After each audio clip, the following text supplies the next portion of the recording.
Black Clock Audio Tales, edited by Daniel Spitzer. Black Clock Audio Tales is a PG-TTCM production. Join us in our exploration of old ghost stories, supernatural fiction, horror tales, folk tales, fantasy, the gothic tradition, weird tales, and cosmic horror. Look for the podcast Behind the Loose Brick on the north end of the Black Clock Tower, or wherever you find your podcasts. We suggest Podbean or Apple Podcasts. Help keep Black Clock Audio Tales running smoothly by donating $5 to $10 to paypal.me/pgttcm. The title track is The Chamber by Kevin MacLeod.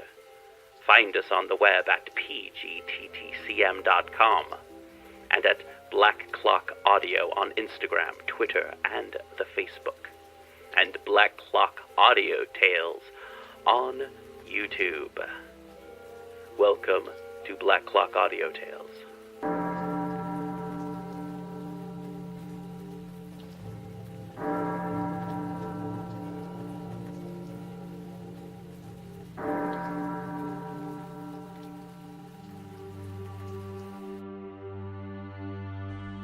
The Signal Man by Charles Dickens. "Hello, below there!" When he heard a voice thus calling to him, he was standing at the door of his box, with a flag in his hand, furled round its short pole.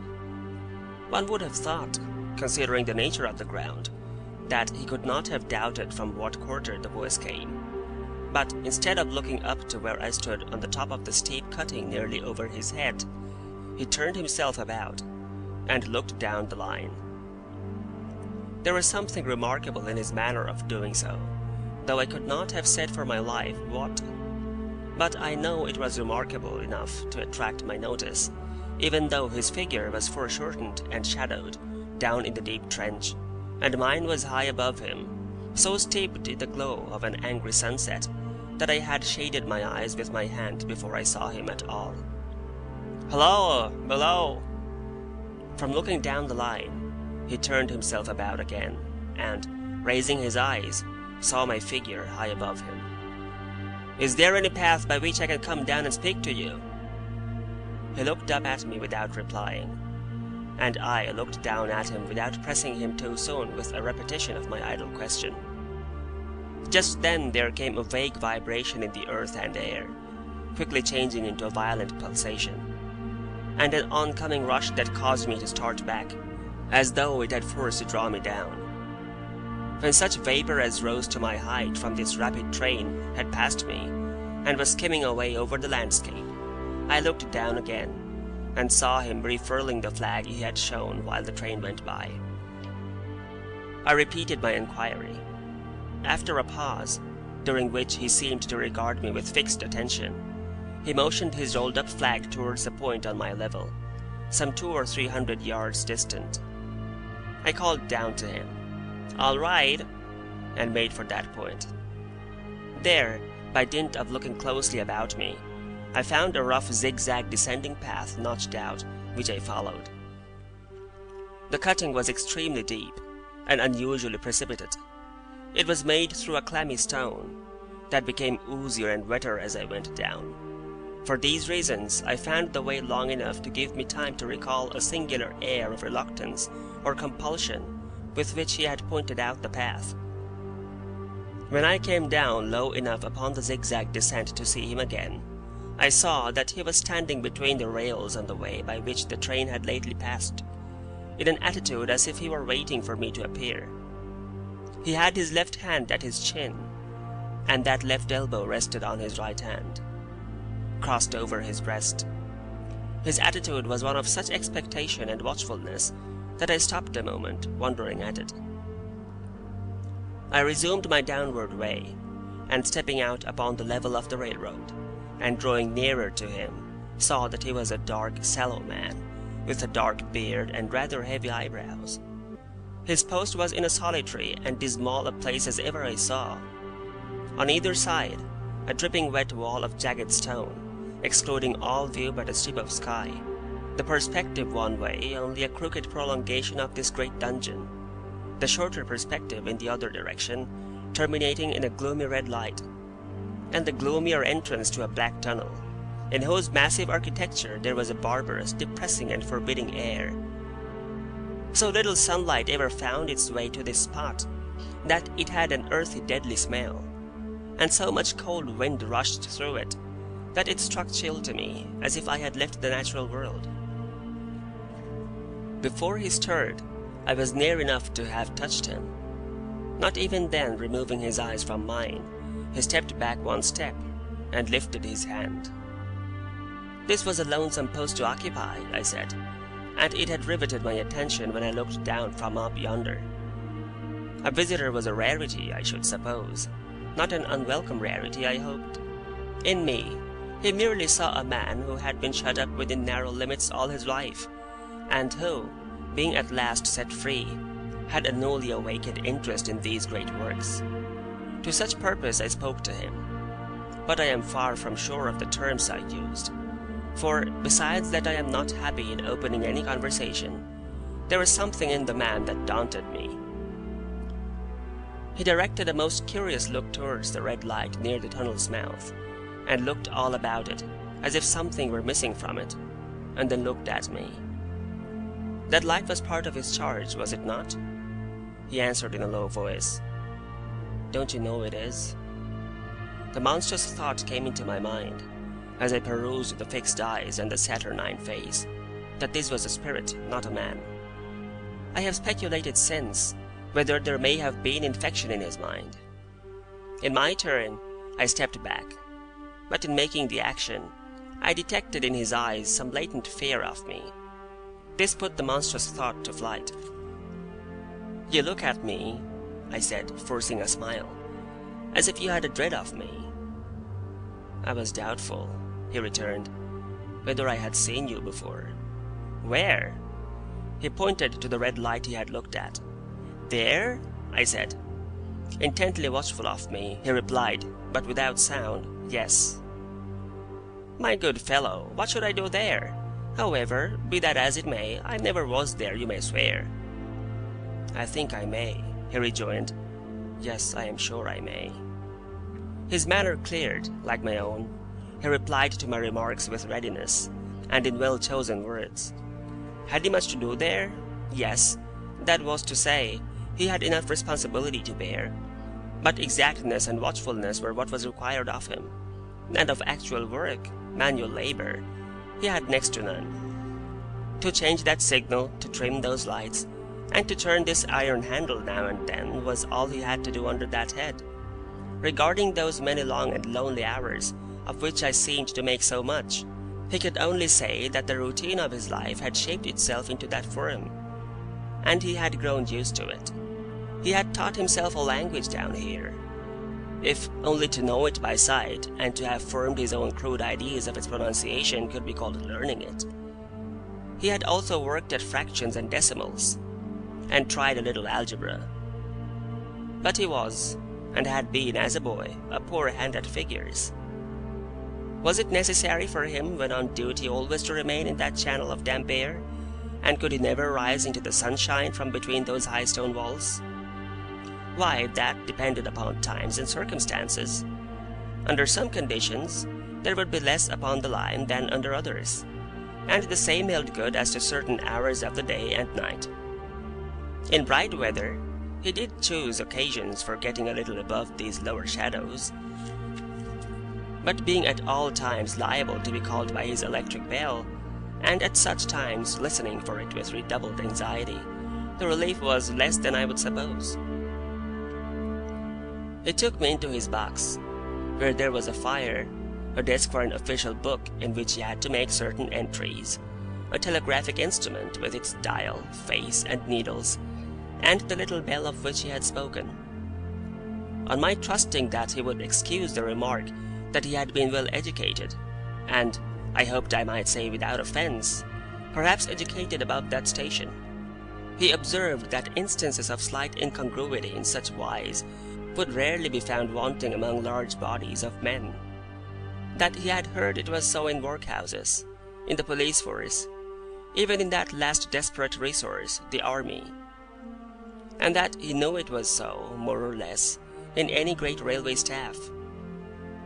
He had been, when young, if I could believe it, sitting in that hut, he scarcely could, a student of natural philosophy, and had attended lectures. But he had run wild, misused his opportunities, gone down, and never risen again. He had no complaint to offer about that. He had made his bed, and he lay upon it. It was far too late to make another. "All that I have here condensed," he said in a quiet manner, with his grave, dark regards divided between me and the fire. He threw in the word "sir" from time to time, and especially when he referred to his youth, as though to request me to understand that he claimed to be nothing but what I found him. He was several times interrupted by the little bell, and had to read off messages and send replies. Once he had to stand without the door, and display a flag as a train passed, and make some verbal communication to the driver. In the discharge of his duties, I observed him to be remarkably exact and vigilant, breaking off his discourse at a syllable, and remaining silent until what he had to do was done. In a word, I should have set this man down as one of the safest of men to be employed in that capacity, but for the circumstance that while he was speaking to me, he twice broke off with a fallen colour, turned his face towards the little bell when it did not ring, opened the door of the hut, which was kept shut to exclude the unhealthy damp, and looked out towards the red light near the mouth of the tunnel. On both of those occasions, he came back to the fire with the inexplicable air upon him which I had remarked, without being able to define, when we were so far asunder. Said I, when I rose to leave him, "You almost make me think that I have met with a contented man." I am afraid I must acknowledge that I said it to lead him on. "I believe I used to be so," he rejoined in the low voice in which he had first spoken. "But I am troubled, sir, I am troubled." He would have recalled the words if he could. He had said them, however, and I took them up quickly. "With what? What is your trouble?" "It is very difficult in part, sir. It is very, very difficult to speak of. If you ever make me another visit, I will try to tell you." "But I expressly intend to make you another visit. Say, when shall it be?" "I go off early in the morning, and I shall be on again at 10 tomorrow night, sir." "I will come at 11. He thanked me, and went out at the door with me. "I'll show you my white light, sir," he said in his peculiar low voice, "till you have found the way up. When you have found it, don't call out. And when you are at the top, don't call out." His manner seemed to make the place strike colder to me, but I said no more than "very well." "And when you come down tomorrow night, don't call out. Let me ask you a parting question. What made you cry 'Hullo, below there,' tonight?" "Heaven knows," said I. "I cried something to that effect." "Not to that effect, sir. Those were the very words. I know them well." "Admit those were the very words. I said them, no doubt, because I saw you below." "For no other reason?" "What other reason could I possibly have?" "You had no feeling that they were conveyed to you in any supernatural way?" "No." He wished me good night, and held up his light. I walked by the side of the down line of rails, with a very disagreeable sensation of a train coming behind me, until I found the path. It was easier to mount than to descend, and I got back to my inn without any adventure. Punctual to my appointment, I placed my foot on the first notch of the zigzag next night, as the distant clocks were striking 11. He was waiting for me at the bottom, with his white light on. "I have not called out," I said, when we came close together. "May I speak now?" "By all means, sir." "Good night, then, and here's my hand." "Good night, sir, and here's mine." With that we walked side by side to his box, entered it, closed the door, and sat down by the fire. "I have made up my mind, sir," he began, bending forward as soon as we were seated. and speaking in a tone but a little above a whisper, "that you shall not have to ask me twice what troubles me. I took you for someone else yesterday evening. That troubles me." "That mistake?" "No, that's someone else." "Who is it?" "I don't know." "Like me?" "I don't know. I never saw the face. The left arm is across the face, and the right arm is waved, violently waved, this way." I followed his action with my eyes, and it was the action of an arm gesticulating with the utmost passion and vehemence. "For God's sake, clear the way!" "One moonlight night," said the man, "I was sitting here, when I heard a voice cry, 'Hello, below there!' I started up, looked from that door, and saw this someone else standing by the red light near the tunnel, waving as I just now showed you. The voice seemed hoarse with shouting, and it cried, 'Look out! Look out!' and then again, 'Hello, below there! Look out!'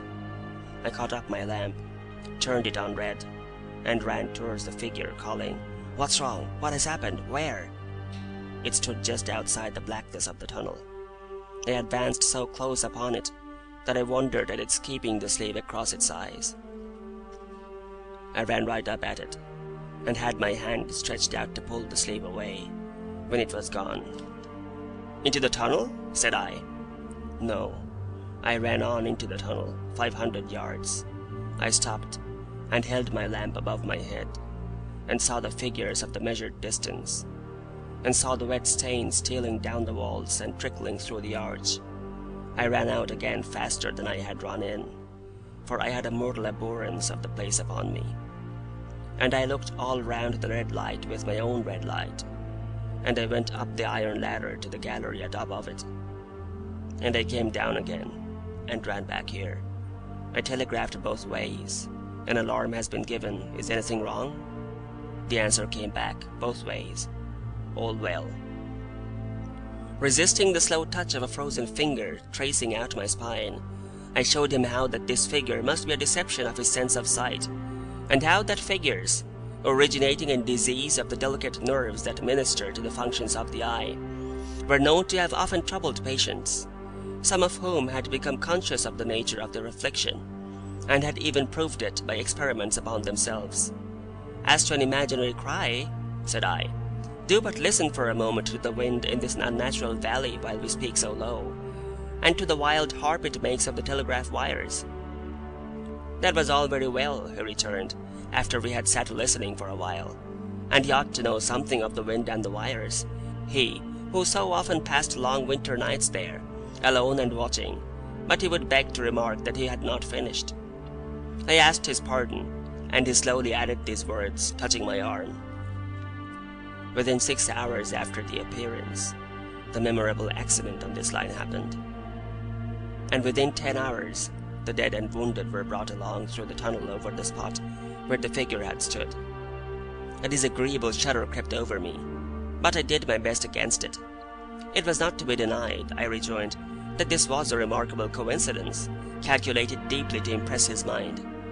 But it was unquestionable that remarkable coincidences did continually occur, and they must be taken into account in dealing with such a subject. Though to be sure I must admit, I added, for I thought I saw that he was going to bring the objection to bear upon me, men of common sense did not allow much for coincidences in making the ordinary calculations of life. He again begged to remark that he had not finished. I again begged his pardon for being betrayed into interruptions. This, he said, again laying his hand upon my arm, and glancing over his shoulder with hollow eyes, was just a year ago. 6 or 7 months passed, and I had recovered from the surprise and shock, when one morning, as the day was breaking, I, standing at the door, looked towards the red light, and saw the spectre again. He stopped with a fixed look at me. Did it cry out? No, it was silent. Did it wave its arm? No, it leaned against the shaft of the light, with both hands before the face, like this. Once more I followed his action with my eyes. It was an action of mourning. I have seen such an attitude in stone figures on tombs. Did you go up to it? I came in and sat down, partly to collect my thoughts, partly because it had turned me faint. When I went to the door again, daylight was above me, and the ghost was gone. But nothing followed, nothing came of this. He touched me on the arm with his forefinger twice or thrice, giving a ghastly nod each time. That very day, as a train came out of the tunnel, I noticed, at a carriage window on my side, what looked like a confusion of hands and heads, and something waved. I saw it just in time to signal the driver, "Stop." He shut off and put his brake on, but the train drifted past here 150 yards or more. I ran after it, and, as I went along, heard terrible screams and cries. A beautiful young lady had died instantaneously in one of the compartments, and was brought in here, and laid down on this floor between us. Involuntarily I pushed my chair back, as I looked from the boards at which he pointed to himself. True, sir, true. Precisely as it happened. So I tell it you. I could think of nothing to say, to any purpose, and my mouth was very dry. The wind and the wires took up the story with a long lamenting wail. He resumed, "Now, sir, mark this, and judge how my mind is troubled. The spectre came back a week ago. Ever since, it has been there, now and again, by fits and starts." "At the light?" "At the danger light." "What does it seem to do?" He repeated, if possible with increased passion and vehemence, that former gesticulation of "for God's sake, clear the way." Then he went on, "I have no peace or rest for it. It calls to me, for many minutes together, in an agonized manner, 'Below there! Look out! Look out!' It stands waving to me. It rings my little bell." I caught at that. "Did it ring your bell yesterday evening when I was here, and you went to the door?" "Twice." "Why, see," said I, "how your imagination misleads you. My eyes were on the bell, and my ears were open to the bell, and if I am a living man, it did not ring at those times. No, nor at any other time, except when it was rung in the natural course of physical things by the station communicating with you." He shook his head. "I have never made a mistake as to that yet, sir. I have never confused the spectre's ring with the man's. The ghost's ring is a strange vibration in the bell, that it derives from nothing else. And I have not asserted that the bell stirs to the eye. I don't wonder that you failed to hear it, but I heard it." "And did the spectre seem to be there when you looked out?" "It was there." "Both times?" He repeated firmly, "Both times." "Will you come to the door with me, and look for it now?" He bit his underlip as though he were somewhat unwilling, but arose. I opened the door, and stood on the step, while he stood in the doorway. There was the danger light. There was the dismal mouth of the tunnel. There were the high, wet stone walls of the cutting. There were the stars above them. "Do you see it?" I asked him, taking particular note of his face. His eyes were prominent and strained, but not very much more so, perhaps, than my own had been when I had directed them earnestly towards the same spot. "No," he answered, "it is not there." "Agreed," said I. We went in again, shut the door, and resumed our seats. I was thinking how best to improve this advantage, if it might be called one, when he took up the conversation in such a matter-of-course way, so assuming that there could be no serious question of fact between us, that I felt myself placed in the weakest of positions. "By this time you will fully understand, sir," he said, "that what troubles me so dreadfully is the question, what does the spectre mean?" I was not sure, I told him, that I did fully understand. "What is its warning against?" he said, ruminating, with his eyes on the fire, and only by times turning them on me. "What is the danger? Where is the danger? There is danger overhanging somewhere on the line. Some dreadful calamity will happen. It is not to be doubted this third time, after what has gone before. But surely this is a cruel haunting of me. What can I do?" He pulled out his handkerchief, and wiped the drops from his heated forehead. "If I telegraph danger on either side of me, or on both, I can give no reason for it," he went on, wiping the palms of his hands. "I should get into trouble, and do no good. They would think I was mad. This is the way it would work. Message: danger, take care. Answer: what danger? Where? Message, don't know, but for God's sake, take care. They would displace me. What else could they do? His pain of mind was most pitiable to see. It was the mental torture of a conscientious man, oppressed beyond endurance by an unintelligible responsibility involving life.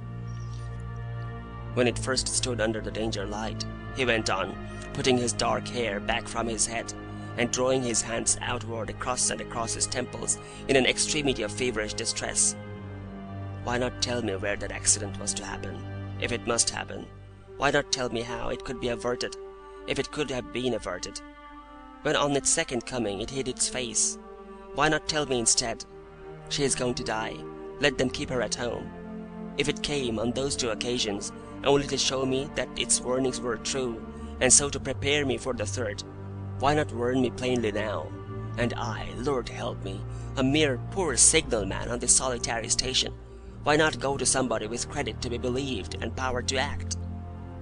When I saw him in this state, I saw that for the poor man's sake, as well as for the public safety, what I had to do for the time was to compose his mind. Therefore, setting aside all question of reality or unreality between us, I represented to him that whoever thoroughly discharged his duty must do well, and that at least it was his comfort that he understood his duty, though he did not understand these confounding appearances.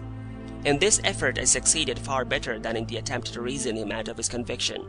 He became calm. The occupations incidental to his post as the night advanced began to make larger demands on his attention, and I left him at 2 in the morning. I had offered to stay through the night, but he would not hear of it. That I more than once looked back at the red light as I ascended the pathway, that I did not like the red light, and that I should have slept but poorly if my bed had been under it, I see no reason to conceal.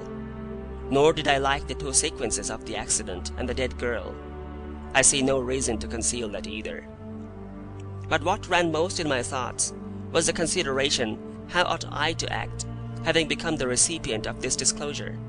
I had proved the man to be intelligent, vigilant, painstaking, and exact, but how long might he remain so, in his state of mind?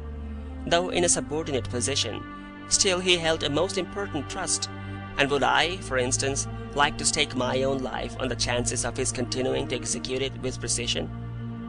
Unable to overcome a feeling that there would be something treacherous in my communicating what he had told me to his superiors in the company, without first being plain with himself and proposing a middle course to him, I ultimately resolved to offer to accompany him, otherwise keeping his secret for the present, to the wisest medical practitioner we could hear of in those parts, and to take his opinion.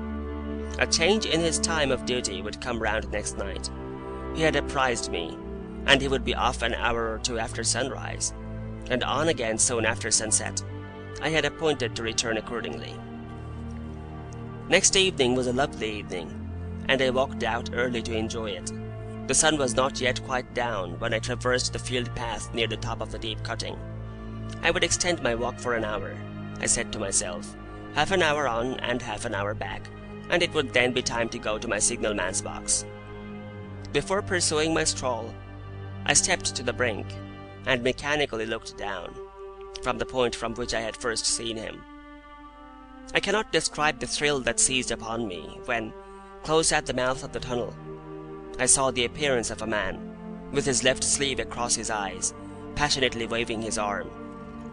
The nameless horror that oppressed me passed in a moment, for in a moment I saw that this appearance of a man was a man indeed, and that there was a little group of other men, standing at a short distance, to whom he seemed to be rehearsing the gesture he made. The danger light was not yet lighted. Against its shaft, a little low hut, entirely new to me, had been made of some wooden supports and tarpaulin. It looked no bigger than a bed. With an irresistible sense that something was wrong, with a flashing self-reproachful fear that fatal mischief had come of my leaving the man there, and causing no one to be sent to overlook or correct what he did, I descended the notched path with all the speed I could make. "What is the matter?" I asked the man. "Signalman killed this morning, sir." "Not the man belonging to that box?" "Yes, sir." "Not the man I know?" "You will recognize him, sir, if you knew him." said the man who spoke for the others, solemnly uncovering his own head and raising an end of the tarpaulin, for his face is quite composed. "Oh, how did this happen? How did this happen?" I asked, turning from one to another as the hut closed again. "He was cut down by an engine, sir. No man in England knew his work better, but somehow he was not clear of the outer rail. It was just at broad day. He had struck the light, and had the lamp in his hand, as the engine came out of the tunnel. His back was towards her, and she cut him down. That man drove her, and was showing how it happened. Show the gentleman, Tom." The man, who wore a rough dark dress, stepped back to his former place at the mouth of the tunnel. "Coming round the curve in the tunnel, sir," he said. "I saw him at the end, like as if I saw him down a perspective glass. There was no time to check speed, and I knew him to be very careful. As he didn't seem to take heed of the whistle, I shut it off when we were running down upon him, and called to him as loud as I could call." "What did you say?" "I said, 'Below there! Look out! For God's sake, clear the way!'" I started. "Ah, it was a dreadful time, sir. I never left off calling to him. I put this arm before my eyes not to see, and I waved this arm to the last, but it was no use." Without prolonging the narrative to dwell on any of its curious circumstances more than on any other, I may, in closing it, point out the coincidence that the warning of the engine driver included not only the words which the unfortunate signalman had repeated to me as haunting him, but also the words which I myself, not he, had attached, and that only in my own mind, to the gesticulation he had imitated. Black Clock Audio Tales, edited by Daniel Spitzer. Black Clock Audio Tales is a PG-TTCM production. Join us in our exploration of old ghost stories, supernatural fiction, horror tales, folk tales, fantasy, the gothic tradition, weird tales, and cosmic horror. Look for the podcast Behind the Loose Brick on the north end of the Black Clock Tower, or wherever you find your podcasts. We suggest Podbean or Apple Podcasts. Help keep Black Clock Audio Tales running smoothly by donating $5 to $10 to paypal.me/pgttcm. The title track is The Chamber by Kevin MacLeod. Find us on the web at pgttcm.com and at Black Clock Audio on Instagram, Twitter, and the Facebook, and Black Clock Audio Tales on YouTube.